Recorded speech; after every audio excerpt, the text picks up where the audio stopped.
আপনারা সকলেই জানেন যে আমাদের নেত্রী বাংলাদেশ জাতীয়তাবাদী দলের চেয়ারপারসন দেশনেত্রী বেগম খালেদা জিয়া অত্যন্ত অসুস্থ অবস্থায় চিকিৎসাধীন রয়েছেন।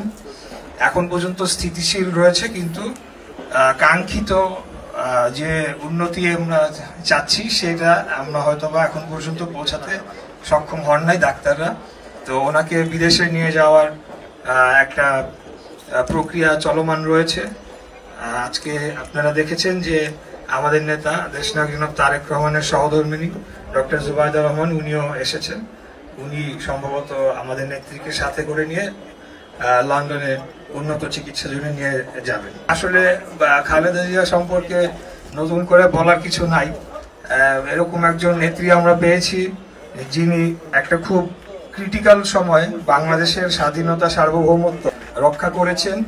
গণতান্ত্রিক আন্দোলন যেটা বাংলাদেশ জাতীয়তাবাদী দল করছিল সেই আন্দোলনটাকে চলমান রেখে, এবং উনি নিজে কারা বরণ করেছেন, উনি তার বাসস্থান থেকে উচ্ছেদ হয়েছেন, কিন্তু ওনার বক্তব্যগুলো এখন ঘুরে ঘুরে আসে ইউটিউবে, আপনারা দেখবেন।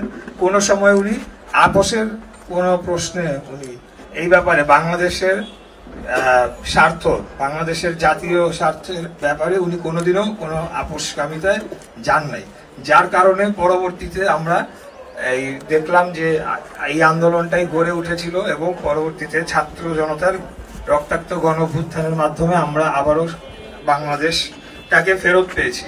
তো সেই নেত্রীর জন্য আমরা সবাই দোয়া করি। এই সময় ওনার মতো একজন মুরব্বীর অত্যন্ত প্রয়োজন রয়েছে। বিশেষ করে আমরা আগামী নির্বাচনটা চাই একটা সুষ্ঠু, সঠিক এবং স্বচ্ছ নির্বাচন ব্যবস্থার মাধ্যমে শান্তিপূর্ণ উপায়ে ক্ষমতা হস্তান্তর হোক।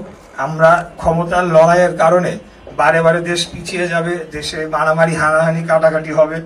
এটা পরবর্তী নতুন প্রজন্ম যারা আছে তারা এই জিনিসগুলো আর দেখতে চায় না। সেটা আমার মনে হয় আমরা কেউই চাই না, শুধু পরবর্তী প্রজন্ম না, সবাই আমরা শান্তি চাই। আমি বাংলাদেশ জাতীয়তাবাদী দল থেকে ঢাকা ৬-এর আসন্ন জাতীয় নির্বাচনে মনোনীত প্রার্থী। আর আমার আরেকটা পরিচয় হলো আপনাদেরও অতি পরিচিত ভাই বা সহযাত্রী, বিভিন্ন কর্মকাণ্ডে একসাথে আপনারা করেছেন। আমার বাবা মরহুম সাদেক হোসেন খোকা, উনি এই এলাকায় জন্মগ্রহণ করেছেন, তাই অবশ্যই আপনাদের সাথে তো আমার একটা নারীর সম্পর্ক আজীবন থাকবেই। আমাদের আগামী দিনের গণতান্ত্রিক অগ্রযাত্রায় আপনাদেরকে পাশে পেতে চাই, এই বলে আমার বক্তব্য শেষ করছি। ধন্যবাদ, আসসালামু আলাইকুম, সবাই ভালো থাকবেন। আয় রব্বুল আলামিন, ইয়া আল্লাহ, বাতিলের সাথে যিনি কখনো আপোষ করেন নাই সে আপনহীন নেত্রী। আয় রব্বুল আলামিন, ইয়া আল্লাহ, দেশ নেত্রী বেগম খালেদা জিয়া খুবই অসুস্থ। আয় আল্লাহ, মেহেরবানি করে আপনার সেই বান্দিকে কুদরতি হাতে আপনি সুস্থতা দান করেন।